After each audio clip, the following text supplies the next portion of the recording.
Good morning అండి అందరికీ. ఈరోజు నవంబర్ 21. ఈరోజు మనం మార్నింగ్ క్లాస్లో 2 టాపిక్స్ డీల్ చేసుకుందాము. ఎందుకంటే ఎక్కువ టైం తీసుకోవడం వల్ల, ఎక్కువ టాపిక్స్ చెప్పడం వల్ల ఎక్కువ టైం అవుతుంది. 7:30 వరకు వెళ్ళిపోవడం వల్ల చాలామందికి ఇబ్బంది అవుతుంది. కనుక 2 టాపిక్స్ మాత్రమే తీసుకుందాం ఈరోజు క్లాస్లో టాపిక్స్ వచ్చేటప్పటికి ఒకటి వాల్యూ ఎడ్యుకేషన్. ఆల్రెడీ నిన్న క్లాస్లోని ఇంట్రడక్షన్ కంప్లీట్ చేశాను, కాకపోతే ఇన్ డీటెయిల్డ్గా చెప్తే బాగుంటుందని వాల్యూ ఎడ్యుకేషన్ చదువుకుందాము.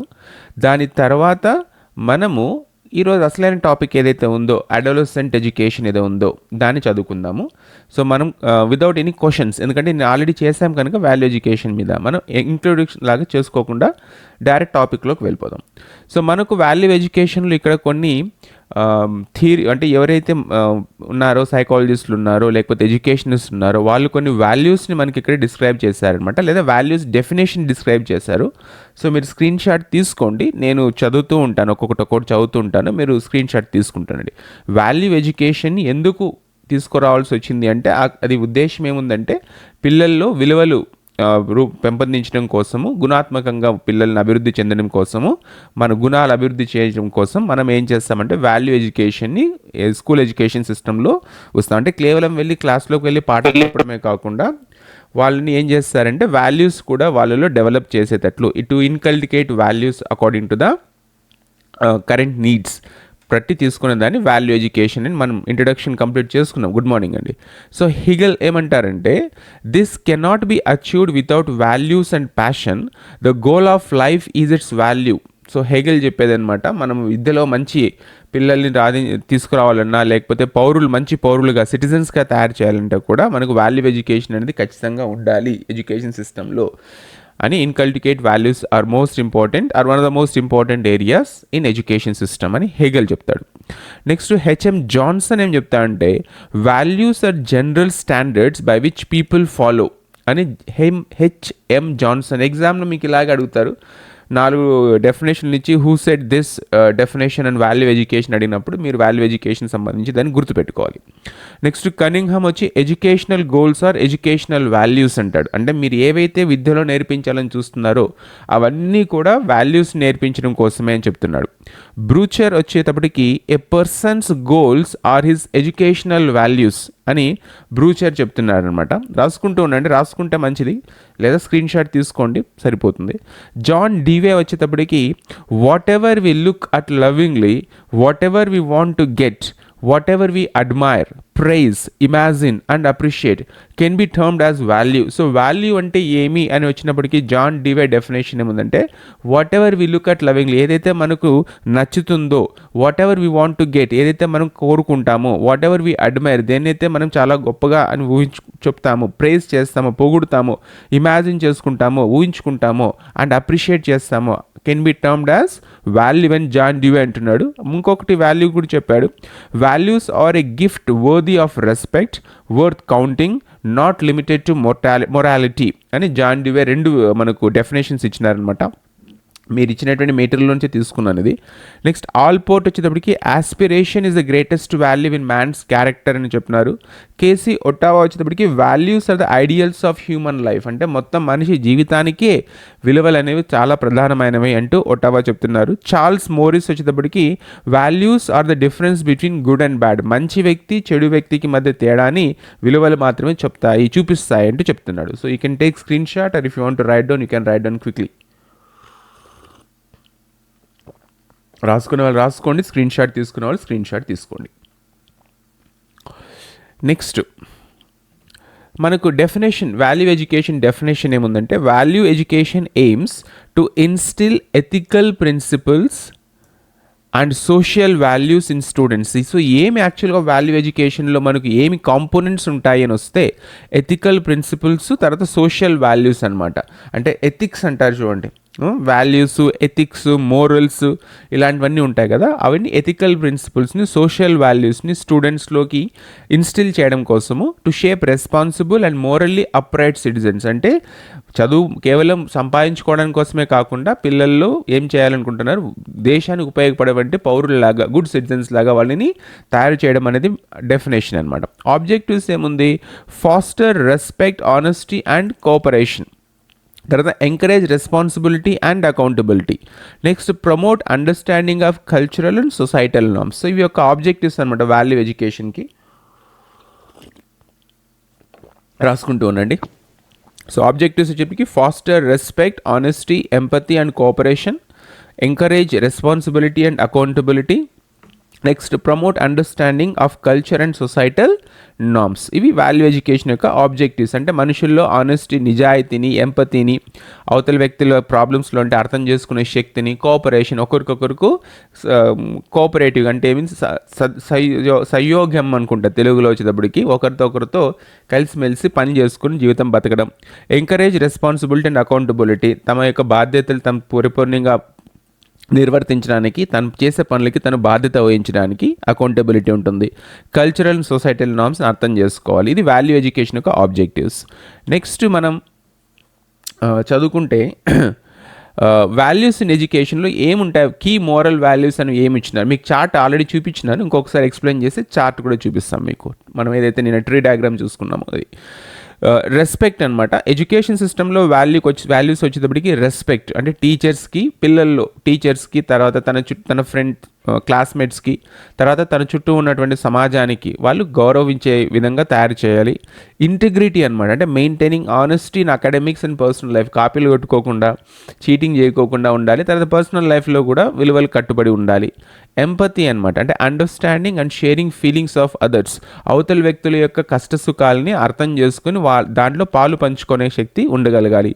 డిసిప్లైన్ ఉండాలి, adhering to rules and exhibiting self control. ఏవైతే మనకు సమాజంలో రూల్స్ ఉంటాయో వాటిని అర్థం చేసుకోవాలి, పాటించాలి. సెల్ఫ్ కంట్రోల్ కూడా ఉండాలి. సో ఇంపార్టెన్స్ వచ్చేటప్పటికి moral values guide students to develop ethical behaviour, fostering a positive and harmonious environment in schools and beyond. రాసుకోండి. ఇప్పుడు నేను ఒక క్వశ్చన్ అడుగుతాను, అందరూ మనమంతా టీచర్సే కనుక అసలు ఒక బేసిక్ క్వశ్చన్ ఉంది, నేను అడగాలని 4 రోజుల నుంచి అనుకుంటున్నా, మర్చిపోతున్నా, గుర్తుకొచ్చింది నాకు. రాసుకునే వాళ్ళు రాసుకోండి. Are we teachers of English or English teachers? మనము టీచర్స్ ఆఫ్ ఇంగ్లీషా, ఇంగ్లీష్ టీచర్సా? Teachers of English, sir. We are teachers of English, not English teachers. There is a great difference between teachers of English and English teachers. English teachers are the one who are born and brought up in England and they might teach any kind of any subject. But we are the teachers of English means we learned how to teach English. So గుర్తుపెట్టుకోండి, మేము English teacher అని చెప్పొద్దండి, పోయి teachers of English. మనం అర్థం కాకపోతే చెప్పలేం, కానీ కనీసం మనకన్నా అర్థమై ఉంటే బాగుంటుంది అనమాట. We are teachers of English. భుక్తి కోసం, కూడు కోసం ఇంగ్లీష్లో పాఠాలు చెప్తున్నాం మనం. రైట్, నెక్స్ట్ స్లైడ్కి వెళ్దామండి. ప్రొఫెషనల్ ఎథిక్స్ ఇన్ ఎడ్యుకేషన్కి వచ్చేటప్పటికి మనకు స్టూడెంట్స్కే కాదనమాట, టీచర్స్ కూడా ఎథిక్స్ ఉంటాయి, ప్రొఫెషనల్ ఎథిక్స్ ఉంటాయి అనమాట. ఎథిక్స్ అంటే ఏం చెప్పండి పోనీ, అదొకటి అడిగేస్తాను question. What do you mean by ethics? Ethics, values, morals అంటాం కదా. It is against to my ethics. Values వేరు, ఎథిక్స్ వేరు, మోరల్స్ వేరు. న్యాయము, చట్టము, ధర్మము 3 వేరువేరండి. పొద్దున్నే మనం ఈ టాపిక్లోకి వద్దు, మరి అందరూ పాండిత్యం చూపిస్తారనమాట. కానీ 3 డిఫరెన్స్ ఉంటాయి. చట్టం వేరు, న్యాయం వేరు, ధర్మం వేరు. చట్టానికి కళ్ళు లేవంటారనమాట. అట్లా ఏదో ఉంటుంది, 3 ఉంటాయి కనుక చట్టం, న్యాయం, ధర్మం. తెలుగు సినిమాలో డైలాగ్ గుర్తుకొస్తుంది నాకు మళ్ళీ. So values are different, morals are different, ethics are different. So what you mean by ethics? Ethics in education చదువుకుంటున్నాం మనం. చెప్పండి ప్రవీణ్ గారు. Sir, abide by the laws of profession sir. అంటే మనకి ప్రొఫెషనల్ గా ఏ రూల్స్ ఉన్నాయో వాటిని అన్నింటినీ కంపల్సరీ ఫాలో అవడాన్ని ఎథిక్స్ అంటారు సార్. కరెక్ట్. అంటే ఎథిక్స్ అనేవి ప్రొఫెషన్కి సంబంధించినవి అనమాట. అంటే మార్నింగ్ స్కూల్కి మరి 9 o'clock స్కూల్ ఉందనుకోండి, 9 o'clock మీరు వెళ్తే మీరు ఫాలో అవుతున్నారు. అలా కాకుండా 10 గంటలకు వెళ్ళి 9 గంటలకు వచ్చినట్లు ఎవరైనా సంతకం పెట్టారనుకోండి, they are not having the professional ethics అంటారనమాట. ఓకే, సో ప్రొఫెషనల్ ఎథిక్ ఇది కూడా గుర్తుపెట్టుకోండి. చట్టము, న్యాయము, ధర్మము ఈ 3 వేరు అనమాట. కన్ఫ్యూజ్ అయిపోతాం లైఫ్లో మనం. చాలాసార్లు కన్ఫ్యూజ్ అయిపోయి అనవసరంగా అవతల వాళ్ళని బాధ పెడుతుంటాము, మనము బాధపడుతుంటాం. చట్టం వేరు, న్యాయం వేరు, ధర్మం వేరు. ఓకేనా? ప్రొఫెషనల్ ఎథిక్స్ ఇన్ ఎడ్యుకేషన్కి వచ్చేటప్పటికి definition: set of principles guiding educators in their professional conduct to ensure integrity and quality in teaching అనమాట. ఏవైతే ఒక టీచర్కి ఉండాల్సినటువంటి లక్షణాలు ఉండాలో, ప్రొఫెషనల్ కోడ్ ఆఫ్ కండక్ట్ లాగా ప్రొఫెషనల్ కండక్ట్ అంటే వ్యవహారం కావచ్చు, తర్వాత ప్రవర్తించే విధానం కావచ్చు, ఏవైతే సెట్ చేసింటారో గైడ్లైన్స్ వాటిని ఫాలో అవుతే దాన్ని ప్రొఫెషనల్ ఎథిక్స్ అని అంటారనమాట. అవునా? సో డెఫినేషన్ వచ్చేటప్పటికి set of principles guiding educators in their professional conduct to ensure integrity and quality in teaching వచ్చేటప్పటికి ఎథిక్స్ అంటారు. ఇందులో మనకు ఏముంటాయి కోర్ ప్రిన్సిపల్స్ ఏమనంటే కమిట్మెంట్ టు స్టూడెంట్స్, అంటే మీరు మనం స్టూడెంట్స్ కోసం వాళ్ళ మంచి కోసము వాళ్ళ బాగు కోసం మనం పాటుపడాలి, కష్టపడాలి. నెక్స్ట్ ఇక్కడ ఏముంది ఫెయిర్ ట్రీట్మెంట్ అని ఉంది చూడండి, అంటే avoid discrimination, treat all students equally, అంటే జాతి కావచ్చు, మతం కావచ్చు, కులం కావచ్చు, ప్రాంతం కావచ్చు, వర్గం కావచ్చు, ఇట్లా రకరకాల దాచి బట్టి వాళ్ళ మీద డిస్క్రిమినేషన్ చూపించకూడదు అనమాట, భేదభావాలు చూపించకూడదు అనమాట. నెక్స్ట్ కాన్ఫిడెన్షియాలిటీ ఉండాలి, అంటే స్టూడెంట్స్ ప్రొఫెషనల్ ఇన్ఫర్మేషన్ మన దగ్గర ఉంటుంది కనుక పిల్లలు చాలా వచ్చి మనకు చెప్తుంటారు, రకరకాల కష్ట సుఖాలని చెప్పుకుంటుంటారు. సో వాళ్ళని దాన్ని we should not misuse the information given and shared by the students, అది కాన్ఫిడెన్షియాలిటీ మెయింటైన్ చేయాల్సి ఉంటుంది. నెక్స్ట్ ప్రొఫెషనల్ ఇంటిగ్రిటీ ఉంటుంది, అంటే maintain ethical practices in assessment, teaching and relationships అనమాట. సో ప్రొఫెషనల్ ఇంటిగ్రిటీ ఎక్కడ వస్తుందంటే ఏదైనా క్వశ్చన్ పేపర్ సెట్ చేయమని ఇస్తారనమాట, regional level question paper set చేయమని ఇస్తారు సీనియర్ టీచర్స్ అయినప్పుడు మాకు. సో అప్పుడు ఏమవుతుందంటే ఒక సర్టిఫికేట్ కూడా ఇస్తామన్నమాట మేము, అందులో రాసి అంటే సైన్ చేసి ఇస్తామన్నమాట, ఇది మేము ఎవరికి ఇన్ఫామ్ చేయము, దీన్ని ఎక్కడి నుంచి కాపీ కొట్టలేదు అంటే రాసి ఇవ్వాల్సి ఉంటుంది, అని ప్రొఫెషనల్ ఇంటిగ్రిటీ కిందకి వస్తారనమాట. కంటిన్యూస్ లెర్నింగ్ అనమాట, అంటే మనం టీచర్లే ఉండి ఉద్యోగం వచ్చిన తర్వాత చదవడం మానేస్తాం, ఉద్యోగం కోసం చదువుతాం, ఉద్యోగం వచ్చిన తర్వాత చదవడం మానేస్తాం. పిల్లలు కూడా ఎగ్జామ్ కోసం చదువుతారు, ఎగ్జామ్ అయిపోయిన తర్వాత చదవడం మానేస్తారు. అలా కాకుండా కంటిన్యూస్ లెర్నింగ్ అంటే stay updated with advancements in education and teaching strategies అనమాట. ఇవి professional ethics in education. Bullet points మాత్రం రాసుకున్నాను, డీటెయిల్గా రాసుకుంటే స్క్రీన్ మీద అదే చదువుకుంటూ పోయినట్లుంటుంది కనుక ఇది ఇంతకు మించి రాయనమాట. సో స్క్రీన్ షాట్ తీసుకోండి, రాసుకునే వాళ్ళు రాసుకోండి. Next strategies for teaching values and ethics. సరే క్లాస్లో మనం పిల్లలకి ఎథిక్స్ ఎలా నేర్పించాలి, వాల్యూస్ ఎలా నేర్పించాలి అనే వచ్చేటప్పటికి మన గురించి మనం చెప్పుకుంటూ కూర్చున్నాం అనుకోండి. చాలామంది నేను గమనించింది ఏమందంటే స్కూల్లోకి వెళ్ళిన తర్వాత టీచర్స్ కొంతమంది వాళ్ళ స్వీయ చరిత్ర చెప్పుకుంటూ పోతారు. నేను అట్లా చేసిండ్రా చిన్నప్పుడు, నేను ఇట్లా చేసిండ్రా చిన్నప్పుడు, నాకు తినేయకుండా లేదురా, అయినా కూడా బలి చదువుకున్నాను రా, ఇంతకు వచ్చినాను రా అని చెప్పినాం అనుకోండి, వాడు వినడానికి ఎవరికి ఇంట్రెస్ట్. ఎందుకంటే ఉన్న వాస్తవం ఏంటి, teacher is not a real role model in the classroom, teacher is not a motivator in the classroom. Teacher తప్ప అన్ని విషయాలకి వాళ్ళు ప్రభావితం అవుతారన్నమాట, స్కూల్లో పిల్లలు కావచ్చు.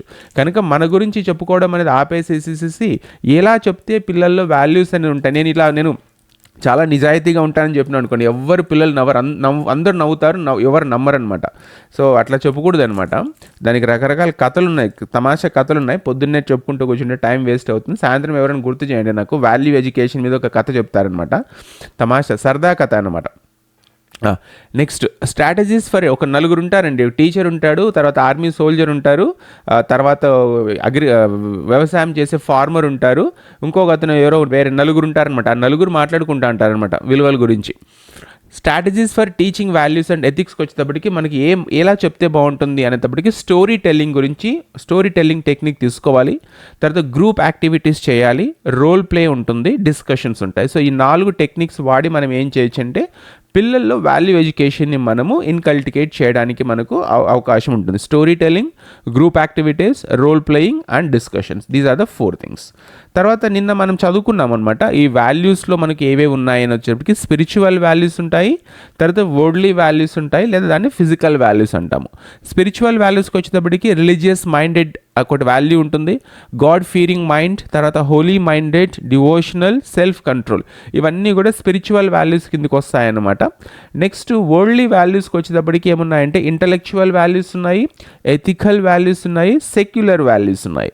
ఇంటలెక్చువల్ వాల్యూస్ కిందకి ఏమేమి వస్తాయి మనం చూసుకుంటే open mindedness, receptivity, sincerity, right judgement, ఇవన్నీ నేను ఎక్స్ప్లెయిన్ చేస్తాను కనుక జస్ట్ మీరు రాసుకుంటానంటే స్క్రీన్ షాట్ తీసుకోండి.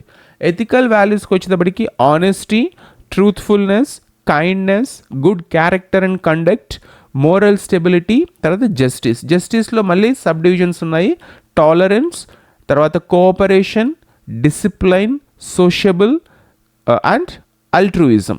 అల్ట్రూయిజం అంటే ఏమి కొట్టండి, నేను కొంచెం ఇది ఫిక్స్ చేసుకుంటాను నోట్లోకి. What you mean by అల్ట్రూయిజం? ALTRUISM. అల్ట్రూయిజం అంటే ఏమి? వాల్యూస్ కదా, ఎథికల్ వాల్యూస్లో జస్టిస్ కిందకి వచ్చింది. టాలరెన్సు, కోఆపరేషను, డిసిప్లైన్, సోషబుల్, అల్ట్రూయిజం అన్నాం. అల్ట్రూయిజం అంటే ఏమి?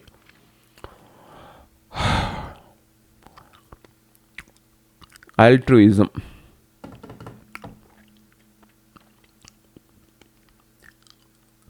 What do you mean by అల్ట్రూయిజం?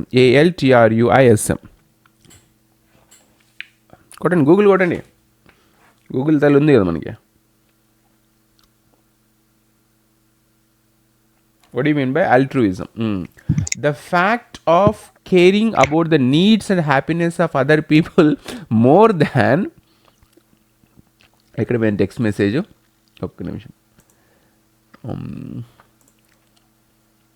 నాకు స్క్రీన్ మీద వెళ్ళిపోయింది ఇది టెక్స్ట్ మెసేజ్. ఎక్కడుంది? In call messages. The fact of caring about the needs and happiness of other people more than your own. Right, ఇలాంటి అలవాట్లు ఉంటే జీవితంలో చాలా కష్టం అనమాట. మన సంతోషం మన దానికి కాకుండా అవతల వాళ్ళ కోసం కష్టపడుతుంటే self concern for the well being of others. అవునండి, అంటే మన గురించి కాకుండా మన చుట్టూ ఉన్న సమాజం గురించి లేకపోతే మన చుట్టూ ఉన్న మనుషుల గురించి ఆలోచిస్తూ ఉండేదాన్ని, ఆ విలువని అల్ట్రూయిజం అని అంటారనమాట.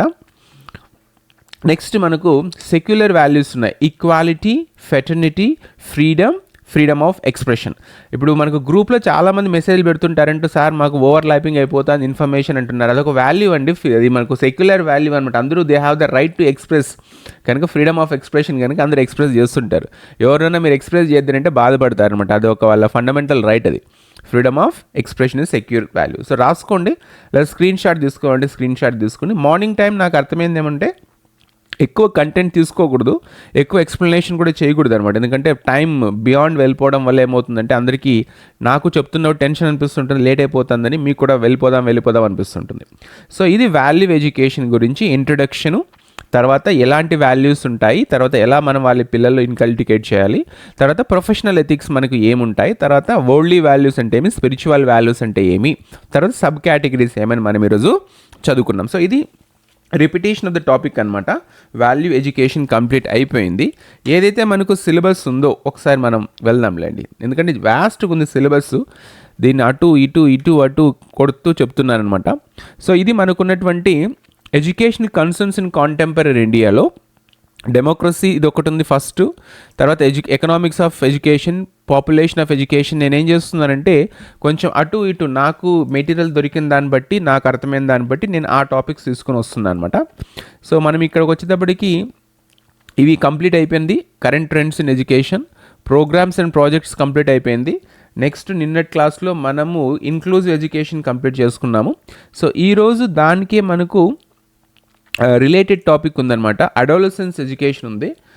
ఇంతకుముందే కేవీ కోసం తయారు చేసుకున్నాను అనమాట అడాలసెంట్ ఎడ్యుకేషన్ని. సో దాన్నే మీకు చెప్తాను. కొంచెం వాస్ట్గా ఉండొచ్చు టాపిక్. మీకు ఏదైతే మీకు కరెంట్స్ అసలు ఏ ప్రోగ్రామ్స్ ఉన్నాయని తెలిస్తే మనం దాని గురించి మనం మాట్లాడుకుందామండి. నిన్న మనం మనబడి అవన్నీ చదువుకున్నాం కదా, ఏవైతే ప్రజెంట్ సినారీలో ఏవైతే పేర్లు ఉన్నాయనుకున్నామో వాటిని మళ్ళీ కావాలంటే ఇంకొకసారి చూసుకుందాం. ఏదైనా ప్రోగ్రామ్స్ ఉన్నప్పుడు మన లిస్ట్ తీసుకొని సిలబస్ ఏదైతే వస్తుందో ఆ సిలబస్లో ఏమి ఇచ్చింటారో దాన్ని తీసుకొని మనం చదువుకుందాం దాన్ని. నెక్స్ట్ ఇప్పుడు నేను ఎక్కడికి వెళ్ళాలి? Slide number adolescent education 163 slides. చాలా అయిపోయినాయి స్లైడ్స్, లాగ్ అయిపోతుంది. రైట్, ఇప్పుడు చూపిస్తా చూడండి, భయపడొద్దండి అందరూ మీరు. అడాలసెంట్ ఎడ్యుకేషన్, మావాడే చిన్నాడు కండలు చూపిస్తున్నాడు చూడండి, కనిపిస్తుంది అందరికీ స్క్రీన్ మీద. గురుప్రసాద్ కనిపిస్తుందా? కనిపిస్తుంది సార్. మా గురువు ఏం మాట్లాడటం లేదు, చూస్తున్నాడు. గురు అన్మ్యూట్ చేసుకో. కనిపిస్తుందా గురు? లేదు సార్, కనబడడం లేదు సార్. ఏమట్లా స్క్రీన్ షేర్ కావడం లేదా? డార్క్ గా ఉంది సార్. డార్క్ మావాడు అట్లే తయారైనాడు అనమాట. ఏం చేస్తాం మళ్ళీ, కండలు పెంచుతున్నాడు వాడు. చదువుకోవంటే కండలు పెంచుతానంటే ఆయన అనమాట. అడాలసెంట్ ఎడ్యుకేషన్ అండి. మావాడు అడాలసెన్స్ ఏజ్లో ఉన్నాడు, చిన్న అబ్బాయి. పెద్ద అబ్బాయి అడాలసెన్స్ దాటిపోయింది, చిన్న అబ్బాయి అడాలసెన్స్ ఉన్నాడు. సో ఈరోజు మనకు అడాలసెంట్ ఎడ్యుకేషన్ ఉందన్నమాట. అంటే నాకు తెలిసి నా ఏజ్ గ్రూప్లో ఉన్న అందరు క్లాస్మేట్స్ కంటే నేనే కొంచెం త్వరగా పెళ్లి చేసుకోవడం వల్ల పెద్ద పిల్లలు మాకు వచ్చేసినారనమాట. సో అడోలసెంట్ ఎడ్యుకేషన్ గురించి ఈరోజు మనం చదువుకుందాం. Introduction to adolescence. Adolescent education కౌమార విద్య, తెలుగులోకి వచ్చేటప్పటికి కౌమార విద్య అంటారు. సో అడోలసెన్స్లో వాళ్ళకు వచ్చినటువంటి రకరకాల ప్రాబ్లమ్స్ని మనము సొల్యూషన్స్ ఇస్తూ చెప్పేదాని యొక్క ఎడ్యుకేషన్ని అడోలసెంట్ ఎడ్యుకేషన్ అంటారు. సో రాసుకుంటానండి, ఇంపార్టెంట్ ఇది మీకు. The word adolescence is derived from Latin word adolescere meaning to grow up or to mature. రాసుకోండి. చాలా కష్టపడి అప్పుడు తయారు చేసుకున్న స్లైడ్స్ ఇప్పుడు పనికొస్తున్నాయి అనమాట. నాకు 2 ఏళ్ల క్రితం ఇవన్నీ రాసుకొని పెట్టుకొని తయారు చేసుకున్నాను. ఇప్పుడు ఈజీ అయిపోతాను చెప్పడానికి. సో అడోలసెన్స్ అనే పదము లాటిన్ వర్డ్ అనమాట. అడోల్స్క్రే, ADOLSCRE అనే చోట నుంచి స్టార్ట్ అయ్యి లాటిన్ వర్డ్ స్టార్ట్ అవుతుందన్నమాట.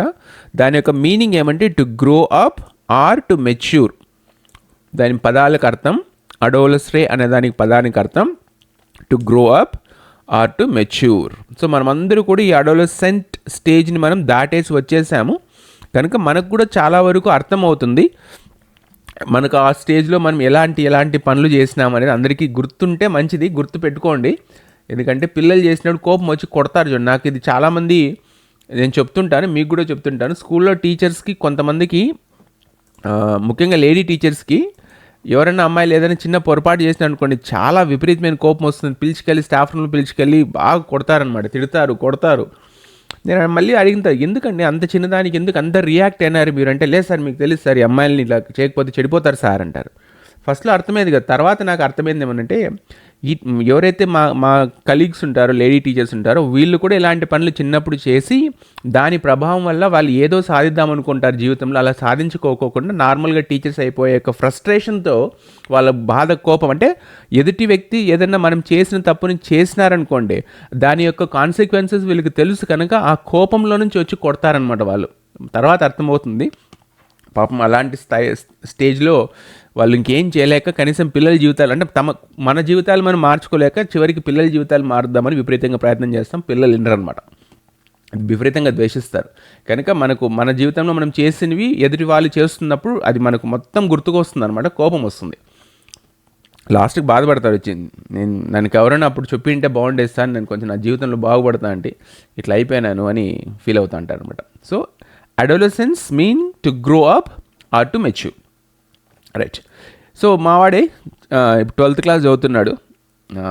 మీకు అందరికీ పిల్లలు ఉంటారు కనుక అడోలసెంట్ పిల్లలు ఎవరైనా ఇంట్లో ఉంటే గుర్తుపెట్టుకోండి, they are triggered atomic bombs, more dangerous than triggered atomic bombs అనమాట. ట్రిగ్గర్డ్ aimed అంటే రెడీ అనమాట. అంటే ఇంకేం లేదు, ఒక బటన్ నొక్కినామంటే వెళ్ళిపోయి దాన్ని ఏమో కొలేటరల్ డ్యామేజ్ చేసి పారేస్తారనమాట. అంత పవర్ఫుల్గా ఉంటుందన్నమాట టీనేజ్ పిల్లలు ఇంట్లో ఉంటే. ఎవరైతే పిల్లలు ఉన్నారో, టీనేజ్ పిల్లలు ఉన్నారో వాళ్ళకి తెలుసు నేను ఏం చెప్తున్నాను అనమాట. Already aimed and triggered atomic bomb, just ఊరికే అది నొక్కాలంతే, బటన్ ఒక నొక్కితే రిలీజ్ అయిపోతుంది అనమాట, అంత ఉంటుందన్నమాట వాళ్ళకి. నెక్స్ట్ క్వశ్చన్స్ అండి. ఇప్పుడు మనం క్వశ్చన్స్లోకి వద్దాం. క్వశ్చన్స్ చూస్తుండండి, నేను ఎవరిని అడుగుతానో వాళ్ళు అన్మ్యూట్ చేసుకొని వాళ్ళు క్వశ్చన్ చదువుదురు, ఆన్సర్స్ చెబుతారు మీరు. సో ఇప్పుడు మనకు బుల్లెట్ ట్రైన్ ఉన్న ప్రవీణ్ గారు ఉన్నారు కదా, బుల్లెట్ ట్రైన్ గారు చదవండి first question. What is the age range of the puberty stage? Puberty 11 to 16 years, sir. Options చదవండి.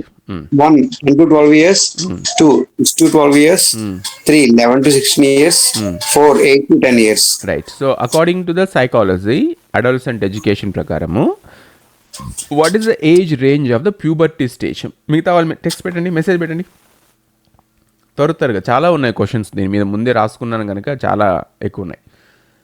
మీరు నాకు మెసేజ్ పెట్టాలి answer. What is the age range of the puberty stage? 10 to 12 years, 6 to 12 years, 11 to 16 years, 8 to 18. Right, 11 to 16 yearsని puberty అంటారు. ఇప్పుడు నేను మీకు question చెప్తున్నాను, ఆన్సర్ మీకు తెలిస్తే అన్మ్యూట్ చేసుకుని క్లీన్గా చెప్పండి.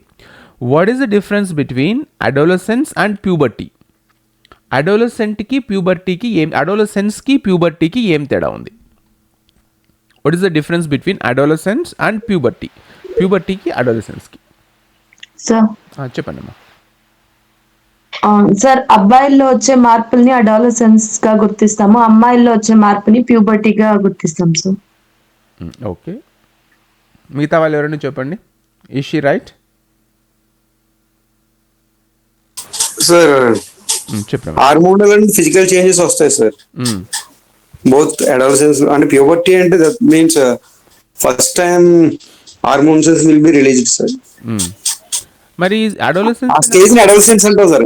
ఆ స్టేజ్ ని అడల్సెన్స్ అంటాం సార్. అంటే అలా రిలీజ్ అయ్యి అది టీనేజ్ అలా కంటిన్యూ అవుతుంది కాబట్టి ఆ స్టేజ్ ని అడల్సెన్స్ అంటాం. అంటే ఫ్రమ్ చైల్డ్హుడ్ నుంచి అడల్సెన్స్ కి ప్యూబర్టీ జరగడం వల్ల వాళ్ళు టర్న్ అవుతారు సార్ అడల్సెన్స్ గా. అవును, కానీ నా opinion అక్కడ క్లీన్గా అక్కడ ప్యూబర్టీ స్టేజ్ అని ఇచ్చేసాను క్వశ్చన్లో నేను. What is the age range of the puberty stage? మరి అడోలసెన్స్ అంటే ఆ స్టేజ్ ఎక్కడి నుంచి ఎక్కడికి వస్తుంది? అది టీనేజ్ లోకి వస్తుంది సార్, అడల్సెన్స్ లోకి. కనుక ఈ రెండు పదాలు వేరే వేరే అనమాట. Puberty Yes. అనేది స్టేజ్, అడోలసెన్స్ అనేది age. Yes, sir.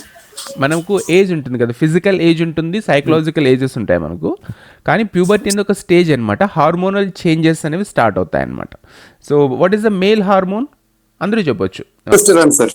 Testosterone. Testosterone. Female hormone oestrogen sir. Oestrogen. Correct అండి. So what is the age range of the puberty? Adolescence the period of transition between childhood and adulthood. సరేనండి. Next question ఒక్కటి. వెంకటేష్ గారు మీరే చదవండి.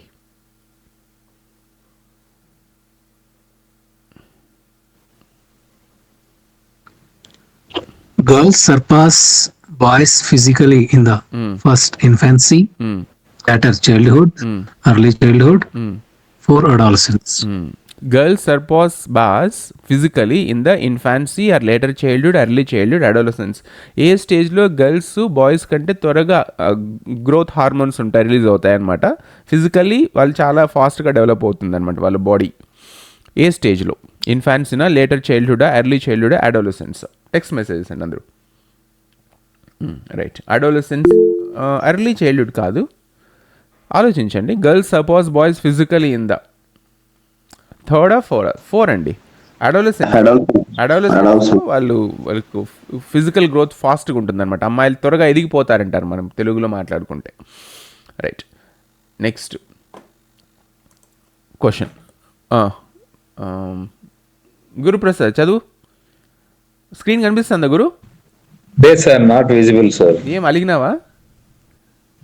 కనబడడం లేదు sir. Sir రీలాగిన్గా log అవుతుందేమో. సారా చదవమ్మా. Sir, during adolescence, bones develop rapidly. These bones are A. Hip bones only. B. Bones of arms and legs. C. Bones of face only. D. Bones of hips and legs. Right. So adolescence స్టేజ్లో ఏ bones చాలా ర్యాపిడ్గా develop అవుతాయి? ఏవి? అందరూ మిగతా వాళ్ళు కూడా ఫాస్ట్గా.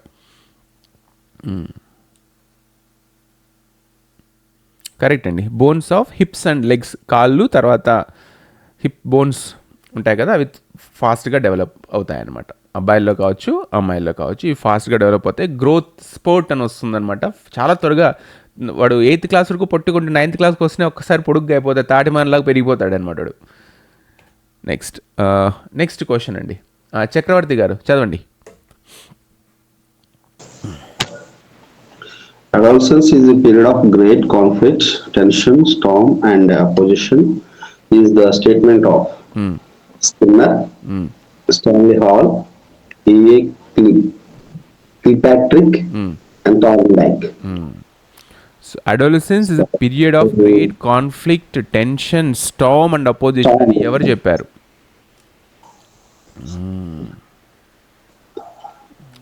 బషీరా గారు చూసుకోండి ఒకసారి, థీరీస్ చదువుకోండి ఒకసారి. ఇది వచ్చి ఆన్సరు అందరూ Stanley Hall. స్టాన్లీ హాల్ అనే వ్యక్తి చెప్పినారనమాట. Adolescence is a period of great conflict అని, టెన్షన్ అని, స్టార్మ్ అండ్ అపోజిషన్ అని ఈ స్టేట్మెంట్ స్టాన్లీ హాల్ చెప్పారు. Okay, next question. బషీరా గారు మీరు చదవండమ్మా. Sir. 1 second, sir. The main problem of adolescence is 1. To gain weight, 2. Education, 3. Of adjustment, for to give good exam result. Adjustment, sir. అడోలసెంట్లో చాలా problem ఉంటుంది adjust కావడానికి. వాళ్ళకి నచ్చినట్లే వాళ్ళు ఉండాలన్నమాట. ఎప్పుడు ఏమనిపిస్తే అప్పుడే చేయాలన్నమాట. ఎవరైనా కొంచెం రా సర్దుకోరా అంటే ఇంకా ముక్కు మీద కోపం పేలిపోతుంది అనమాట అట్లే. నెక్స్ట్ క్వశ్చన్ అండి, నవీన్ కుమార్. నవీన్ సార్ చదవండి అమ్మా. Which period of development comprises each of the following characteristics? Establishment of independence, development of identity, and abstract thinking. Option 1, middle childhood. Option 2, late childhood. 3, adolescence. 4, early childhood. Option 3 sir adolescence. అడోలసెన్స్లో అందరికి కూడా ఏమవుతుందంటే independence, తర్వాత development of identity and abstract thinking అనేది మనకు అందరిలో develop అయింది. అందుకే ఇక్కడి వరకు, ఈ స్థాయి వరకు వచ్చినాం అందరం మనం. నెక్స్ట్ క్వశ్చన్ నాకు ఇక్కడ కనిపించి మా గురుప్రసాద్తో చదివిద్దామంటే అలిగినాడు మా గురుప్రసాద్. గురువు కనిపిస్తుందా లేదా స్క్రీన్? ఇప్పుడేనా? క్లాస్లోనే లేడా? ఉన్నాడు. రైట్. నెక్స్ట్ క్వశ్చన్ లక్ష్మి గారు చదవండి. Miss Lakshmi. Sir, adolescence is derived from the Greek word adolescere, which most appropriately means mature development, increase in body weight, increase in body height, none of the above. Mature development, sir. Right. So మనకు అడోల్స్ ఏ అనేదో పదం ఉంది. Latin నాకు రాదు, మీకు రాదు, Greek. కనుక దీనికి ఆన్సర్ వచ్చేటప్పటికి మెచ్యూర్ డెవలప్మెంట్ అనేది మనకు ఆన్సర్ అనమాట. కరెక్ట్. మెచ్యూర్ డెవలప్మెంట్ అడోలో కేరో అడోలో సేరో ఏదో ప్రొనౌన్సియేషన్ ఉందన్నమాట దానికి. గురుప్రసాద్ వినిపిస్తుందా? వినిపిస్తుంది సార్. కనిపిస్తుందా? Okay sir. రైట్. క్వశ్చన్ చదవమ్మా. Which one of the following is not a development function of adolescence?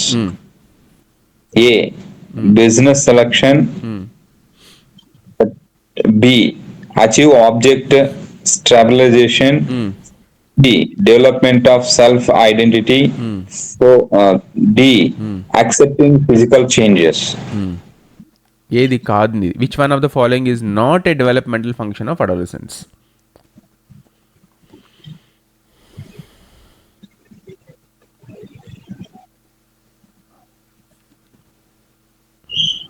Guru sir, developmental ఫంక్షన్ను అడోలసెన్స్లో కానిది ఏది? అచీవ్ ఆఫ్ ఆబ్జెక్ట్ స్టెబిలైజేషన్ ఉందా?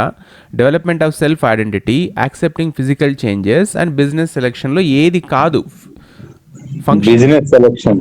కరెక్ట్. బిజినెస్ సెలెక్షన్ అనేది ఫంక్షన్ కాదనమాట. అది మనకు అడోలసెన్స్లో రాదు. నెక్స్ట్ వచ్చేటప్పటికి నెక్స్ట్ క్వశ్చన్ నరేన్ గారు, NAREN నరేన్ గారు, ఇది చదవండి. Sir, good morning, sir. Good morning sir, చదవండి. Sir, who described as the father of scientific study of adolescence? Option 1, Margaret Mead. 2, G. Stanley Hall. 3,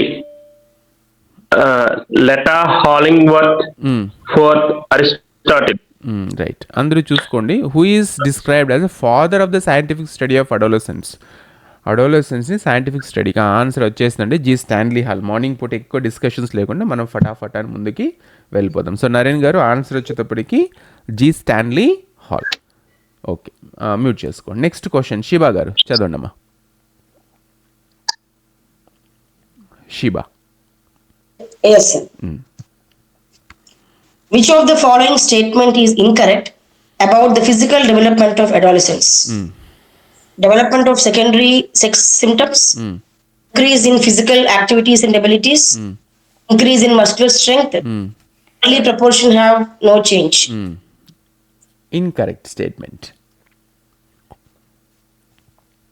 Development of secondary sex symptoms. Incorrect. Question చూడండి. Which of the following statement is incorrect about the physical development of adolescents? Development of secondary sex symptoms ఉంటాయి, increase in physical activities and abilities ఉంటాయి, increase in muscular strength ఉంటుంది, bodily proportion have no changes అనేది incorrect. Confuse కాదండి, ఎందుకంటే ఆ పదాలు కావాలని క్వశ్చన్స్లో ఉన్నాయన్నమాట. అవి ఇన్కరెక్ట్, నాట్ అనే నెగిటివ్ వచ్చినప్పుడే చాలామంది మనం కన్ఫ్యూజ్ అవుతాం అనమాట. Fourth one is right, I think. Fourth one, bodily proportion have no changes is incorrect according to the physical development of adolescence అనమాట. సరే అండి, ఈ 10 క్వశ్చన్లు. సో క్వశ్చన్స్ దాదాపుగా నేను ఏదైతే మనకు కేవీఎస్, ఎన్విఎస్, ఎంఆర్ఎస్లో ఉంటాయో వాటిని తీసుకొని ఇచ్చినాను. సో మీరు కూడా స్టాండర్డ్స్ మెయింటైన్ చేస్తున్నారు కనుక మీరు కూడా ఆన్సర్స్ ఫటాఫట్గా చెప్పేస్తున్నారు, దానికి ఏం ప్రాబ్లం లేదు.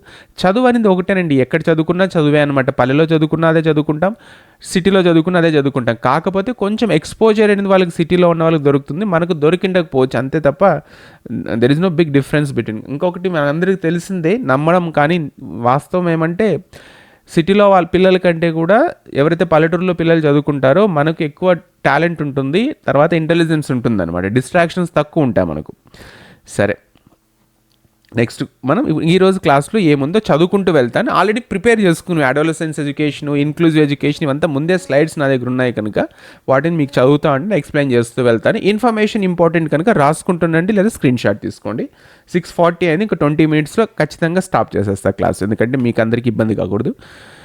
వరల్డ్ హెల్త్ ఆర్గనైజేషన్ ఏదైతే ఉందో WHO డిఫైన్ చేసింది అడోలసెన్స్ అనేది ఏమంటే 10 నుంచి 19 సంవత్సరాల లోపల పిల్లలకి ఏదైతే ఉంటుందో, వయస్సు ఉంటుందో 10 to 19 years లోపల ఉన్న పిల్లల్ని అడోలసెంట్ స్టూడెంట్స్ అని లేదా అడోలసెన్స్ అనే ఒక ఫేజ్ కిందకి తీసుకొస్తుంది అనమాట వరల్డ్ హెల్త్ ఆర్గనైజేషన్. గుర్తుపెట్టుకోండి, రాసుకోండి, 10 నుంచి 19 సంవత్సరాలు. క్యారెక్టరైజ్డ్ బై ఫిజికల్ గ్రోత్ ఉంటుంది వాళ్ళల్లో, ఆ టైంలో గ్రోత్ స్పోర్ట్ అంటారు. Physical growth, emotional, psychosocial and behavioural changes ఉంటాయి. వాళ్ళకి 4 రకాల చేంజెస్ జరుగుతాయన్నమాట. ఫిజికల్ గ్రోత్ ఉంటుంది, ఎమోషనల్ చేంజెస్ ఉంటాయి, సైకలాజికల్ సైకోసోషియల్ ఉంటుంది అండ్ బిహేవియరల్ చేంజెస్ ఉంటాయి. సడన్గా పిల్లలు మారిపోతారన్నమాట. పిల్లల్లో కోపము, ఆందోళన, టెన్షన్స్ ఉంటాయి.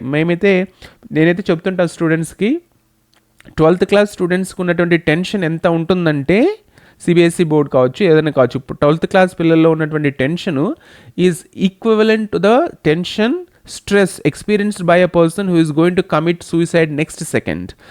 నెక్స్ట్ మరుక్షణంలో వాడు ఆత్మహత్య చేసుకుని చచ్చిపోతాడంటే ఎంత టెన్షన్, ఎంత స్ట్రెస్ ఉంటుందో అంత స్ట్రెస్ ఉంటుందండి 12th class పిల్లలు మన మైండ్లో. మనం అర్థం చేసుకోలేం. యాక్చువల్గా టీచర్స్ తిడుతుంటాం, మార్క్స్ తక్కువ వచ్చినాయి అంటుంటాం, కానీ నిజంగా వాళ్ళకున్న స్ట్రెస్ భయంకరమైన స్ట్రెస్. అందుకే ఎగ్జామ్స్ రాయడం వచ్చేటప్పటికి, ఎగ్జామ్స్ రాయడానికి ముందు పిల్లలు ఆత్మహత్యలు చేసుకుంటారు, ఎగ్జామ్స్ అయిపోయిన తర్వాత పిల్లలు ఆత్మహత్యలు చేసుకుంటారు. కనుక బీయింగ్ ఏ టీచర్స్ మనం మరి అంత స్ట్రెస్ చేయకూడదు మార్క్స్ కోసం. ఒక 2 మార్కులు తగ్గితే పోయేదేమని చెప్పండి, ఏం పోదు కదా. చదువుకుని ఉద్యోగాలు తెచ్చుకుంటాము, లేదంటే వ్యాపారాలు చేసుకుని కోట్లు సంపాదించుకుంటాం. సో ఇది నమ్మశక్యం కానీ సత్యమో ఏదంటారు. ఎమోషనల్ ఉంటుంది, psycho social and behavioural changes ఉంటాయి. Thus bringing about transformation from childhood to adulthood. So ఇవి మార్పులు చెందడం వల్ల పిల్లలు ఏమవుతారు, ఆ ట్రాన్స్ఫర్మేషన్ ఫేజ్లో చాలా ఆందోళన ఉంటుంది, చాలా స్ట్రెస్ క్రియేట్ అవుతుంది వాళ్ళకి లైఫ్లో. పేరెంట్స్ కానీ టీచర్స్ కానీ మనం వాళ్ళకి సపోర్ట్ చేయాలి. దానికోసం ఈ అడోలసెంట్ ఎడ్యుకేషన్ అనేది మనకు చెప్పాలి పిల్లలకి. These changes usually occur a year or 2 earlier in girls than boys. ఇంతకుముందు కన్ఫ్యూజన్ అవ్వాలి చెప్తున్నాను, అమ్మాయిల్లో ముందుగా మొదలవుతాయి ఇలాంటి మార్పులు అబ్బాయిల కంటే. Some of the changes are externally visible and some are internal. కొన్ని శారీరకంగా, కొన్ని మానసికంగా ఉంటాయి. These changes are normal and natural and are due to release of various hormones in both boys and girls. So testosterone male hormone, oestrogen వచ్చేటప్పటికి female hormone. Hormonal changes వల్ల చాలా రకాలైనటువంటి మార్పులు పిల్లల్లో కలుగుతుంటాయి. వాటిని టీచర్స్ మనం వాళ్ళకి ఎక్స్ప్లెయిన్ చేస్తుండాలి, చెప్పే విధంగా చెప్తూ ఉండాలన్నమాట. నెక్స్ట్ ప్యూబర్టీకి వచ్చేటప్పటికి చూడండి, అడోలసెన్స్కి ప్యూబర్టీకి తేడా అని చెప్పా కదా. ప్యూబర్టీ ఏముంది, the term puberty is sometimes equated with adolescence. కొన్నిసార్లు దాన్ని అడోలసెన్స్గానే ట్రీట్ చేస్తారు. However both the terms are not the same. రెండు ఒకటే కాదనమాట. Puberty is only a small part of the large process of adolescence. Puberty is part of the adolescence, కానీ puberty అనేది పూర్తిగా అడోలసెంట్ మొత్తం ఉండదన్నమాట మనకు. It is the time when a boy or a girl becomes physically capable of having children. So ఎవరైతే అబ్బాయిలు కావచ్చు, అమ్మాయిలు కావచ్చు, వాళ్ళు పిల్లలు పుట్టించే సామర్థ్యాన్ని ఎవరికైతే పెరుగుతుందో ఆ స్టేజ్ని మనం ఏమంటామంటే physically capable of having children, bearing the children and producing the children ఎవరైతే వస్తుందో స్టేజ్, దాన్ని మనము ప్యూబర్టీ కింద తీసుకుంటాం. In girls it starts with the onset of mensuration and in boys the enlargement of testis followed by appearance of secondary sexual characters.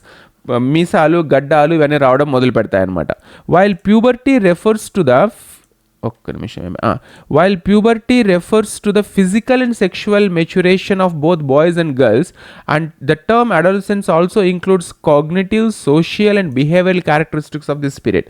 So pubertyకి adolescenceకి కొంచెం తేడా ఉంటుంది.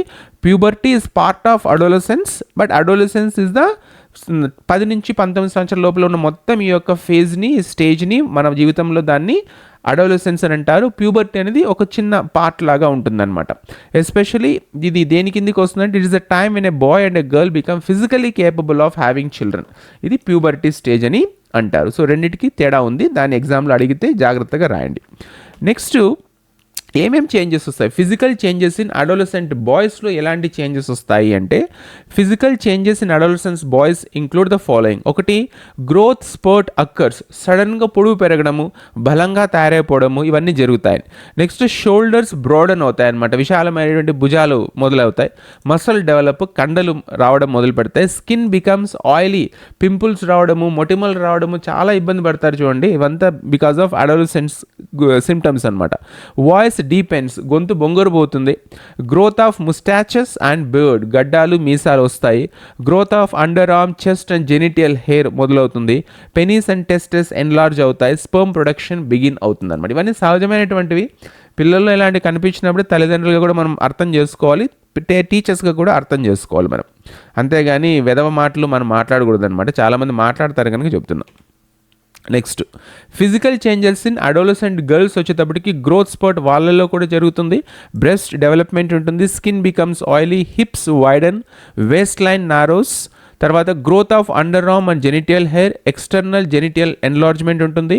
Uterus and ovaries enlargement అవుతాయి. Ovulation occurs and menstruation begins. So ఇవన్నీ కూడా ఫిమేల్లో అంటే అమ్మాయిల్లో జరిగేటువంటి changes, physical changes in adolescent girls అనమాట. మీకు అడగొచ్చు 4 పాయింట్స్ ఇచ్చేసి which one is not part of the physical change in adolescent girls అడగొచ్చు, లేదా అడోలసెంట్ బాయ్స్ అడగొచ్చు. స్క్రీన్ షాట్ తీసుకోండి, రాసుకోవడం కొంచెం టైం అవుతుంది, లేట్ అవుతుంది. 6:46 అయిపోయింది already. Next, developmental stages in adolescence. Examination point of view గుర్తుపెట్టుకోండి, మనకు 3 స్టేజెస్ ఉంటాయని చెప్పినాను కదా. Early adolescence, middle adolescence, late adolescence. అందరూ ఉన్నారా? రాసుకుంటున్నారా? Okay, right. 3 స్టేజెస్లో ఉంటుంది మనకి adolescence. Early adolescence, middle adolescence, good అండి, late adolescence.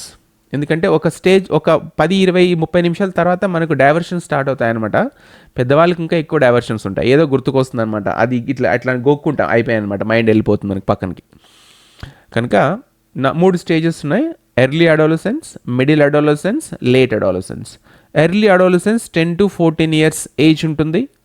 Middle adolescence 15 to 7 years ఉంటుంది.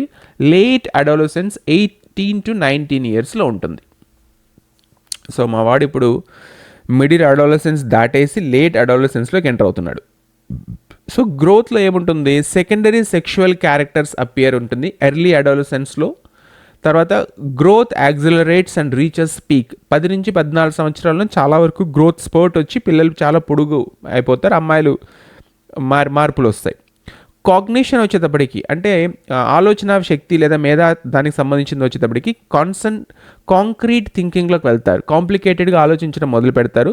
Long term implications of actions not perceived, అంటే ఇలా చేయడం వల్ల జీవితంలో ముందు ఎలాంటి ప్రాబ్లమ్స్ వస్తాయి అనేది వాళ్ళకి అర్థం కాదనమాట. ఎప్పుడు ఎర్లీ అడోలసెన్స్లో మనమందరూ కూడా ఇలాంటి పనులు చేసి 4 పీకించుకొని ఉంటాం, స్కూల్లో అందరికీ తెలుసు అనమాట. సో ఎర్లీ అడోలసెన్స్లో ఇవన్నీ జరుగుతుంటే మనకు అర్థం కాదు ఇలా చేయడం వల్ల, ఇలా మాట్లాడడం వల్ల ఏం సమస్యలు వస్తాయనేది. నెక్స్ట్ మిడిల్ అడోలసెన్స్కి వచ్చేటప్పటికి సెకండరీ సెక్షువల్ క్యారెక్టర్స్ అడ్వాన్స్ అవుతాయి. మీసాలు, గడ్డాలు, అమ్మాయిల బెస్ట్ ఎన్లార్జ్మెంట్ ఇవన్నీ కూడా జరుగుతాయి 15 to 7 ఇయర్స్లో. Growth slows down approximately 95% of adult stature gain, అంటే చాలా వరకు మగపిల్లల్లాగా తయారవుతారు, ఆడపిల్లలు అమ్మాయిలాగా తయారవుతారు. 15 నుంచి 17 సంవత్సరాలు సెకండరీ సెక్షువల్ క్యారెక్టర్స్ బాగా అడ్వాన్స్ అవుతాయి. గ్రోత్ స్టాప్ అవుతుంది, 95% గ్రోత్ స్టాప్ అవుతుంది. కాగ్నిషన్కి వచ్చేటప్పటికి ఏముంది, థింకింగ్ ఈజ్ మోర్ అబ్స్ట్రాక్ట్ అనమాట. అంటే రకరకాలుగా ఆలోచించడం మొదలు పెడతారు, ఊహల్లో తేలి ఆడుతుంటారనమాట. ఇట్లాంటివన్నీ ఉంటాయి. స్వప్న సుందరులు, నా రాజు వస్తాడు నా కోసం అని పాటలు పాడుకుంటూ అమ్మాయిలు, ఇలాంటి జరుగుతుంటాయిలేండి. మనం అందరూ ఎక్స్పీరియన్స్ చేసాం కనుక ఇప్పుడు మళ్ళీ క్లాస్ డిస్టర్బ్ అవుతున్నామని చెప్పుకుంటూ కూర్చుంటే. Next capable of long range thinking అనమాట. ఇక్కడికి వచ్చేటప్పటికి మనుషుల్లో మార్పు వస్తుంది. వీళ్ళతో ఫ్రెండ్షిప్ చేస్తే మనకు ప్రయోజనమా, వీళ్ళతో మాట్లాడితే మనకు ఉపయోగమా, ఇట్లాంటివన్నీ ఆలోచిస్తామన్నమాట. Reverts to concrete thinking when under stress, interest is moral reasoning. So ఒక్కొక్కసారి మనం కాంక్రీట్ థింకింగ్లో కూడా వెళ్ళిపోతామంటే అప్పుడప్పుడు కన్ఫ్యూజ్ అవుతూ ఉంటారు ఈ ఏజ్లో పిల్లలు. తర్వాత మళ్ళీ ముందుకు వచ్చి చదువుకుంటే పనికి వస్తామని నమ్మకంతో ముందుకు వస్తారనమాట. నెక్స్ట్ 18 to 19 ఇయర్స్లో ఏదైతే ఉందో దాంట్లో గ్రోత్ వచ్చేటప్పటికి ఫిజికల్లీ మెచ్యూర్స్, దాదాపుగా వాళ్ళ body physical stature, shape and size confirm అయిపోతుంది అనమాట 18 to 19 ఇయర్స్కి వచ్చేటప్పటికి. కాగ్నిషన్కి వచ్చేటప్పటికి ఎస్టాబ్లిష్డ్ అబ్స్ట్రాక్ట్ థింకింగ్, అంటే వాళ్ళు ఏదైనా లేని దాన్ని కూడా, అబ్స్ట్రాక్ట్ థింకింగ్ అంటే మనందరికీ తెలుసు అనమాట, కనిపించనివి వినిపించిన దాని గురించి కూడా ఆలోచించగలిగే శక్తి వాళ్ళకి వస్తుంది. ఫ్యూచర్ ఓరియంటెడ్గా ఉంటారంటే ఇంకా వాళ్ళకి అర్థమవుతుంది అనమాట, జీవితంలో ఏం సాధించాలి అనేది అర్థమవుతుంది కనుక, అర్థమవుతుందని నమ్మకంతో మనం చెప్తున్నాం కనుక వాళ్ళు ఏం చేస్తారంటే వాళ్ళు గోల్ ఓరియంటెడ్గా, ఫ్యూచర్ ఓరియంటెడ్గా ఉంటారు. పర్సీవ్స్ లాంగ్ రేంజ్ ఆప్షన్స్, జీవితంలో ఏదైనా సాధించాలి చాలా దూరం వరకు ఆలోచించగలరు. Acceptance of social institutions and cultural traditions. చూడండి 18-19 సంవత్సరాల మధ్యలోనే ఈ అడోలసెంట్ పిల్లలు ఏం చేస్తారంటే తమ చుట్టూ సమాజంలో ఉన్నటువంటి విలువలకి, తర్వాత రూల్స్ అండ్ రెగ్యులేషన్కి అర్థం చేసుకుని యాక్సెప్ట్ చేసుకుంటారు. అంతవరకు వ్యతిరేకంగా మాట్లాడుతుంటారు, వ్యతిరేకంగా చేస్తుంటారు. Adolescence is stage of a rebellious nature అనమాట. అంటే విపరీతమైనటువంటి ఆక్రోశము, ఆవేదన, ఆందోళన, తమ ఐడెంటిటీ కోల్పోతున్నామనే బాధతో పిల్లలు ఉంటారనమాట. ఆడపిల్లలైనా మగపిల్లలైనా అందరూ ఉంటారు. ఎంత సమాజం మారుతున్నా కూడా ఈ అడోలసెన్స్ స్టేజ్లో ఉన్న పిల్లలు చాలా వరకు ఇలాంటి ప్రాబ్లమ్స్తోనే వాళ్ళు ముందుకు వెళ్తుంటారు. ఓకేనండి. సో స్క్రీన్ షాట్ తీసుకుంటే నెక్స్ట్ స్టేజ్కి వెళ్దాము. నెక్స్ట్ సైకలాజికల్ చేంజెస్ వచ్చేటప్పటికి ఏమున్నాయి చదువుకోండి, ఎందుకంటే చాలా అయిపోతుంది చదువుతూ చెప్తూ ఉంటే. ఇవి మీరు కావాలంటే తర్వాత చదువుకోండి. 4 స్టేజెస్ ఉన్నాయి. గ్రోత్ గురించి చెప్పినాను, కాగ్నిషన్ గురించి చెప్పినాను, సైకో సోషల్కి వచ్చేటప్పటికి ఎలా ఉంటారు అనేది మీరు చదువుకోండి. ప్రీ ఆక్యుపైడ్ విత్, ఇప్పుడు ఏదో ఆలోచిస్తూ ఉంటారు. ఎర్లీ స్టేజెస్కి వచ్చేటప్పటికి మిడిల్ అడోలసెన్స్కి reestablishes body image, intellectual and functional identity establish అవుతుంది మనకు ఫైనల్ లేటర్ స్టేజెస్కి వచ్చేటప్పటికి. నెక్స్ట్ ర్యాపిడ్ ఫిజికల్ గ్రోత్, ఇదంతా చదువుకోండి ఎందుకంటే ఇంకా లేట్ అయిపోతుంది క్లాస్లో చెప్తానికి. మీరు స్క్రీన్ షాట్ తీసుకునే వాళ్ళు తీసుకోండి, రాసుకునే వాళ్ళు కావాలంటే రాసుకోండి. నెక్స్ట్ మనకు క్యారెక్టరిస్టిక్స్ ఆఫ్ అడోలసెన్స్ ఆల్రెడీ చెప్పినాను కనుక కొన్ని ఉంటాయి ఇందులో. మనకు growth spurt, physical appearances decide self image. చూడండి, అంటే మనం ఎలా కనిపిస్తాము, పిల్లలు ఎలా కనిపిస్తారు, ఫిజికల్ ఇమేజ్ అనేది చాలా ఇంపార్టెంట్ ఉంటుంది. వాళ్ళ సెల్ఫ్ ఇమేజ్ని డిసైడ్ చేస్తారు. అంటే చాలా చూడడానికి అందంగా, బాగా ఆరోగ్యంగా కనిపించినారు అనుకోండి, హెల్తీగా, తర్వాత అందంగా కనిపించినారు అనుకోండి, ఒక సెల్ఫ్ దాని ఏమవుతుందంటే బూస్ట్ అవుతుంది అనమాట. వాళ్ళ గురించి self dignity, self respect, self identity చాలా గొప్పగా ఫీల్ అవుతారు వాళ్ళు. ఒకసారి ఓవర్ కాన్ఫిడెన్స్లో కూడా వెళ్ళిపోతారు. నెక్స్ట్ సెల్ఫ్ డిస్కవరీ ఉంటుంది. అంటే తాము ఎవరు అనేది అర్థం చేసుకుంటారు. అంటే తాము whether I belong to a male or a female or బైసెక్షువలా లేదా ఏది అనేది వాళ్ళకు ఆ ఏజ్లో వాళ్ళకి అర్థం చేసుకుంటారు. వాళ్ళు తమ మగ పిల్లల, ఆడపిల్లల, లేదంటే ఇద్దరు ఉన్నటువంటి క్యారెక్టరిస్టిక్స్ ఉన్నాయా అనేది వాళ్ళకి అర్థమవుతుంది. Desire for independence and prove there identity, స్వతంత్రంగా బతకాలని, తమ ఐడెంటిటీని తాము డెవలప్ చేసుకోవాలి అని వాళ్ళ కోరిక ఉంటుంది. ఈగో సెంట్రిజం ఉంటుంది. నేను ఒక్క నిమిషం, ఈగో సెంట్రిజం అంటే ఏం చెప్పండి? ఈగో సెంట్రిజం అని రాశాను కదా అక్కడ. What is the meaning of ego centrism? మిగతావన్నీ ఈజీనే. ఎమోషనలీ అన్స్టేబుల్ ఉంటారు, క్యూరియాసిటీ అండ్ ఎక్స్పెరిమెంటేషన్ చేస్తారు. ఈగో సెంట్రిజం.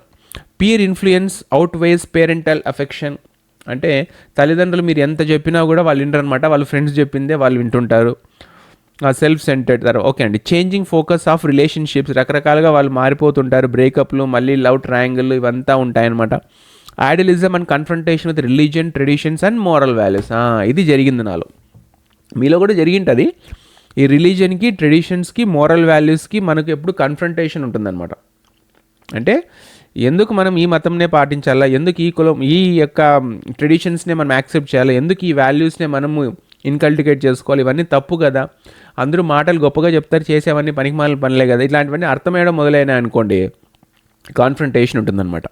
నెక్స్ట్ చాలామంది మనం ఏం చేస్తామంటే భయపడి ఒప్పుకుంటాము, భరిస్తాము, అర్థమైనా కూడా గట్టిగా ఎవరి ముందర మాట్లాడలేము, నలుగురిలో ఎందుకప్ప మాట్లాడితే చెడ్డ పేరు వస్తుంది, నలుగురిలో నారాయణ అనుకుంటే సరిపోతుంది, పాడైపోయే వాళ్ళు పాడైపోవాలి అనుకుంటాము. కొంతమంది బయటకు వచ్చి ఇలాంటివన్నీ కాదు చెప్పాల్సిందని చెప్తారు. Next adolescence of long term thinking about life and the world. దూరం ఆలోచిస్తాం, జీవితం అంటే ఏమి, హూ ఆమ్, ఇట్లాంటి క్వశ్చన్లు వస్తాయి.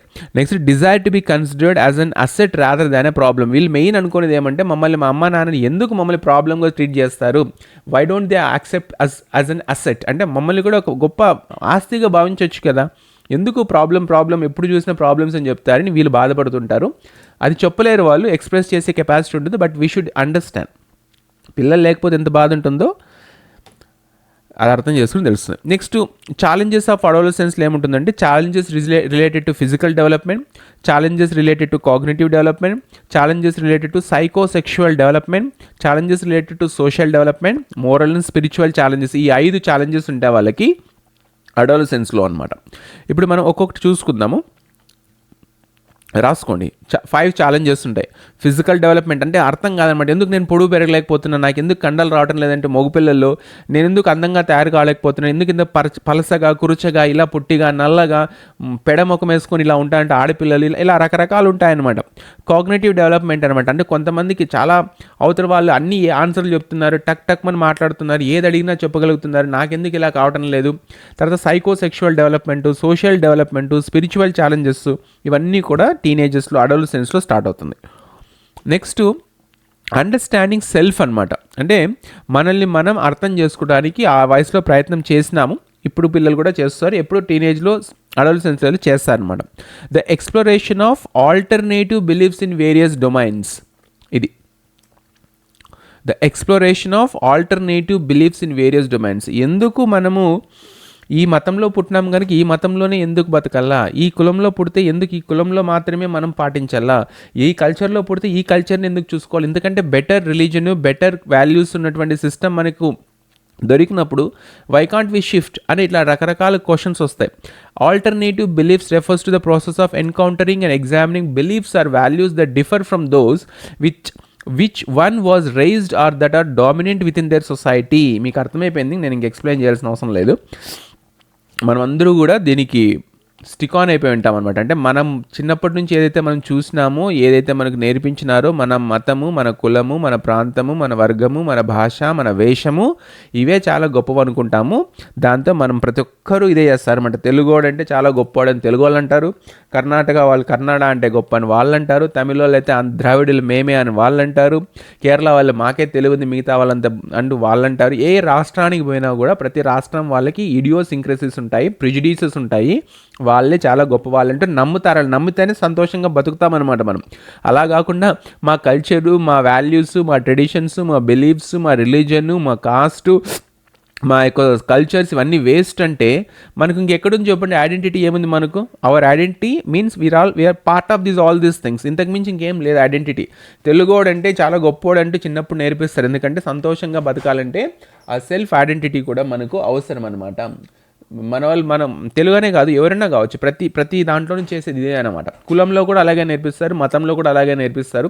అలా మనకు బ్రెయిన్లోకి ఫీడ్ చేస్తారు. అలా చేయకపోతే మనం సంతోషంగా ఉండలేం, ఒక ఇన్సెక్యూరిటీ కలుగుతుంది అనమాట. ఇంతకు వద్దులేండి, ఇంతకు మించి పోతే మళ్ళీ ఊరికి అనవసరంగా ఎక్స్ప్లెనేషన్ థియరీ అయిపోతుంది, ఎగ్జామ్లో రాదు మీకు. Next commitment to personally choose an identity, beliefs, values regarding these domains. తర్వాత మనకు ఒక సాలిడ్ వాల్యూస్ లాగా మనకు తయారవుతాయి అనమాట. మన జీవితంలో మనం టీనేజ్లో నమ్ముతాం ఇది కరెక్ట్ అంటే ఇంక అంతే అనమాట, అది కరెక్ట్. మిగతా వాడు ఎవడన్నా ఏమన్నా మాట్లాడుకొని ఏమన్నా చేసుకొని నచ్చిన అమ్మాయిని పెళ్లి చేసుకుంటాము, నచ్చిన ఉద్యోగం చేస్తాం, నచ్చిన తిండి తింటాం అనమాట. ఎవరు రాకపోయినా పెళ్లి చేసుకునేస్తాం. ఎవరైనా చేసింటే మీకు అర్థమవుతుంది, నేను చేసినాం కనుక ఎవడన్నా రాని ఎవడన్నా రాకపోని నచ్చింది చేసుకుంటాం అంతే. అట్లాంటివి వెళ్ళిపోతాం అనమాట, స్ట్రిక్ట్గా వెళ్ళిపోతాం అనమాట. లేదంటే ఉద్యోగం ఏదైనా అనుకోండి, నువ్వు ఈ ఉద్యోగం చేస్తే బాగుంటుంది, ఆ ఉద్యోగం చేస్తే బాగుంటుంది అంటే, లేక నాకు నచ్చింది ఇదే ఉద్యోగం, నేను ఇదే చేస్తాను. మిగతా వాళ్ళందరూ అంటారు వేస్ట్ రాయి, ఉద్యోగం చేస్తే ఏం ప్రయోజనం లేదంటే, లేదు నాకు నచ్చింది నేను చేస్తాను. Personally choose an identity, beliefs and values regarding this domain. So మనకంటూ కొన్ని విలువలు టీనేజ్లో స్టార్ట్ అయిపోతాయి, అయి ఉంటాయి ఆల్రెడీ. దీస్ మల్టిపుల్ ఐడెంటిటీస్ ఉంటాయి, అంటే ఇవి బిలీఫ్స్, వాల్యూస్ ఇన్ దీస్ డొమైన్స్లో must be incorporated and organised into some meaningful coherent identity in a minimally contradictory manner. So personal beliefs, identity create చేయడం ఈ యొక్క స్టేజ్లో అండర్స్టాండింగ్ సెల్ఫ్ అనమాట. అంటే పిల్లలు వాళ్ళని వాళ్ళు అర్థం చేసుకుంటూ ఉంటారు ఆ స్టేజ్కి వచ్చేటప్పటికి. సెల్ఫ్ ఎస్టీమ్ ఉందన్నమాట. Esteem is a word associate with some one or something that is important and valued. So self esteem అనేది గ్రోత్ ఉంటుంది వాళ్ళలో, పిల్లల్లో డెవలప్ అవుతుందన్నమాట. కొంతమంది పిల్లలు సెల్ఫ్ ఎస్టీమ్ డెవలప్ కాదు. లో సెల్ఫ్ ఎస్టీమ్ ఉన్న పిల్లల్లో ఇలా ఉంటుందన్నమాట: helplessness, depression, loneliness and insecurity. So ఎప్పుడైనా కానీ పిల్లల్లో ఇన్సెక్యూర్డ్గా, లోన్లీగా, డిప్రెసివ్గా, తర్వాత ఏదైనా చేయాలనుకుని నా చేత కాదు అంటూ మాట్లాడుతుంటే they have low self esteem అనమాట.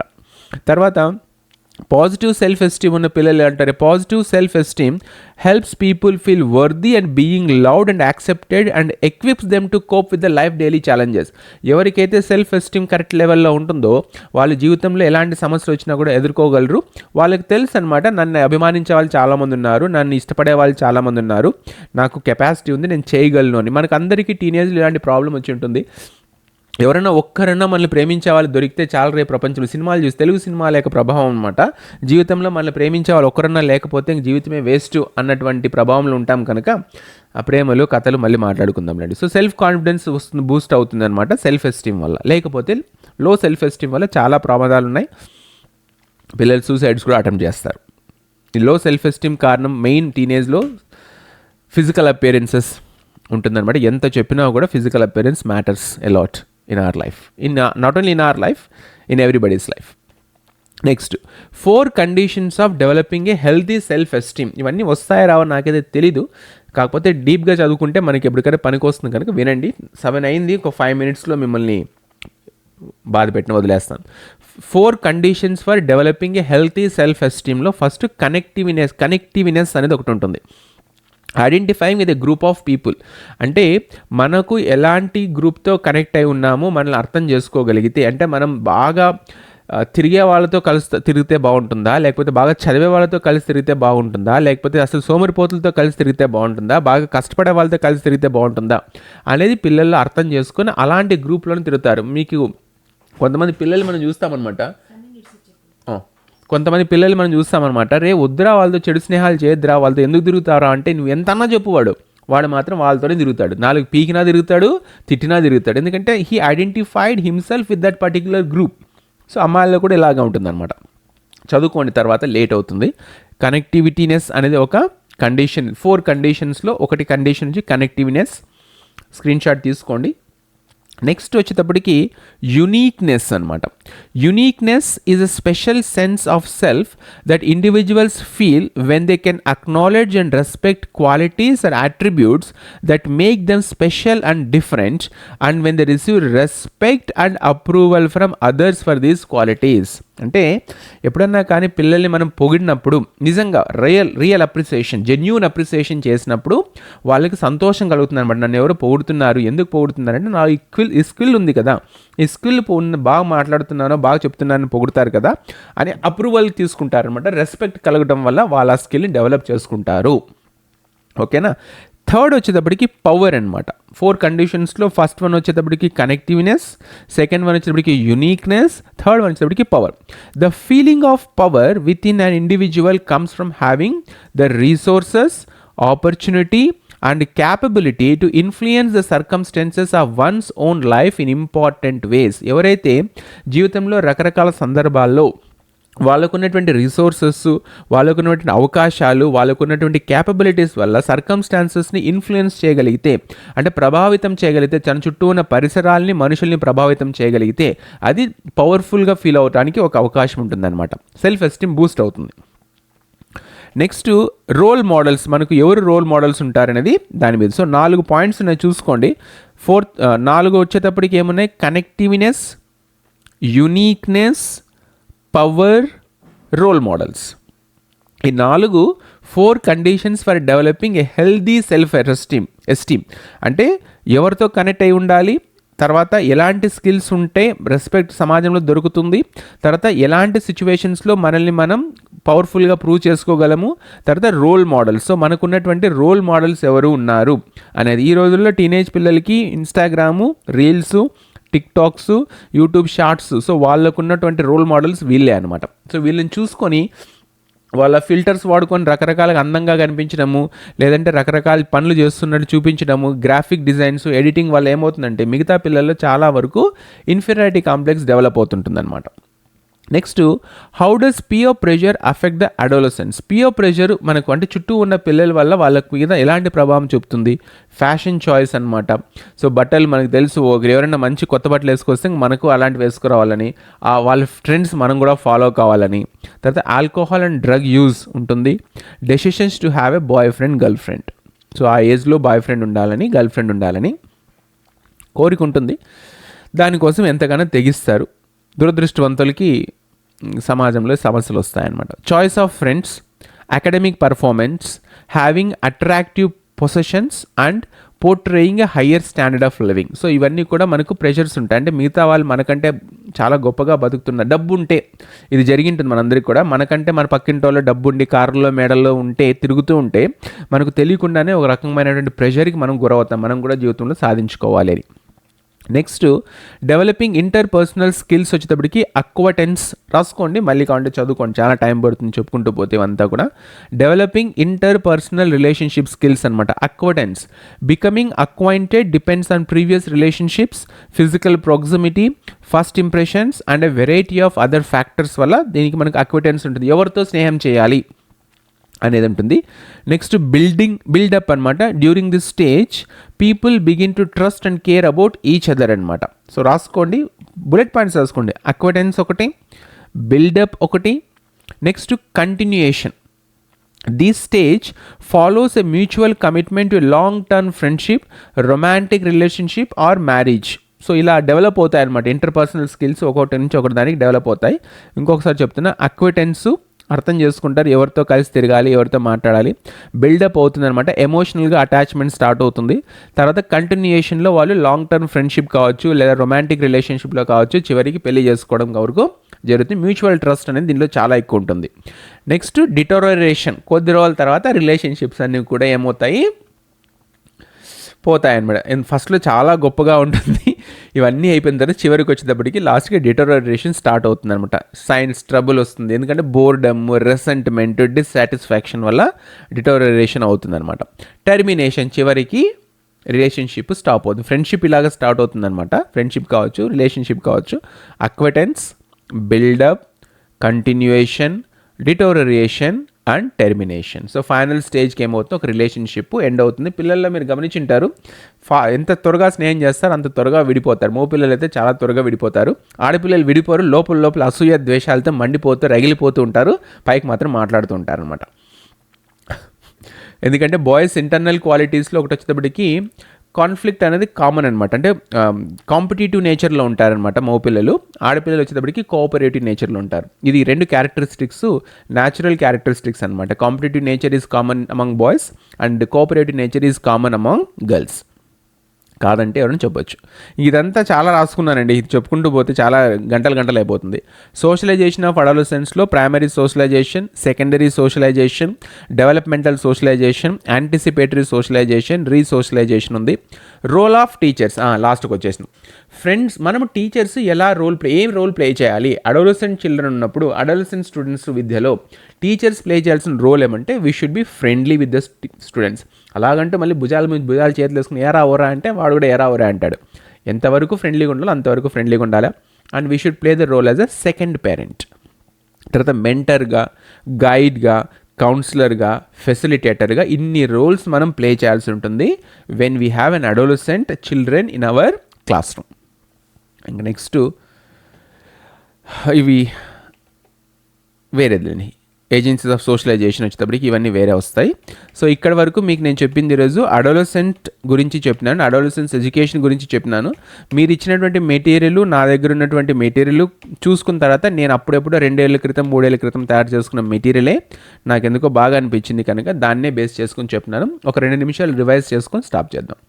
అడాలసెన్స్ అనేస్తే ఒక స్టేజ్ని, ఒక ఫేజ్ని WHO world health organisation define చేసింది. 10 నుంచి 19 సంవత్సరాల లోపల మధ్య ఉన్న పిల్లల్ని అడాలసెంట్స్ స్టేజ్లో ఉన్న పిల్లలు అంటారు. ఇందులో మనకు ప్యూబర్టీ అనేది ఉంది. Puberty is part of adolescence but it is not the full phase of the adolescence అనమాట. నెక్స్ట్ మనకు అడాలసెన్స్లో బాయ్స్లో ఎలాంటి చేంజెస్ వస్తాయి, తర్వాత గర్ల్స్లో ఎలాంటి చేంజెస్ వస్తాయి, ఇది థియరీ అయిపోయిన తర్వాత ఎగ్జామినేషన్ పాయింట్ ఆఫ్ వ్యూలో మనకు 3 స్టేజెస్ ఉన్నాయి. Early adolescence, 10 to 14 years, middle adolescence 15 to 17 years, and late adolescence 18 to 19 years. ఇవి క్యారెక్టరిస్టిక్స్ ఇస్తారు, ఏ స్టేజ్లో ఈ క్యారెక్టరిస్టిక్స్ ఉంటాయి అనేది క్వశ్చన్స్ వస్తాయి. తర్వాత మనకు క్యారెక్టరిస్టిక్స్ ఆఫ్ అడాలసెన్స్లో కూడా కొన్ని క్వశ్చన్స్ రావచ్చు. తర్వాత ఛాలెంజెస్ ఆఫ్ అడాలసెన్స్లో 5 ఛాలెంజెస్ ఉంటాయి. Physical development challenge, cognitive challenge, sexual development అంటే మానసికంగా వాళ్ళల్లో వాళ్ళు అర్థం చేసుకోవడానికి ప్రయత్నం చేస్తుంటారు. సోషల్ డెవలప్మెంట్, తర్వాత స్పిరిచువల్ ఛాలెంజెస్ ఉంటాయి. తర్వాత ప్రాసెస్లో 2 ప్రాసెస్ ఉంటాయి. Exploration of alternative beliefs in various domains, తర్వాత commitment to personal choose and identity beliefs ఉంటాయి. సెల్ఫ్ ఎస్టీమ్ అనేది పిల్లలు తక్కువ ఉంటుందన్నమాట. ఇప్పుడున్న పిల్లలైతే ఇంకా చాలా తక్కువ వస్తూ ఉంటుంది, కంపారిజన్ ఎక్కువ అయిపోయింది వాళ్ళకు సోషల్ మీడియా వల్ల. తర్వాత ఎలాంటి 4 conditions for developing a healthy self ఎస్టీమ్కి 4 కండిషన్స్ ఉంటాయి. Connectiveness, uniqueness, power and role models. తర్వాత మనకు పియర్ ప్రెషర్లో ఏమేమి ఉంటాయంటే ఇవన్నీ ఏవైతే మీకు చూపించినాను ఇవన్నీ ఉంటాయి.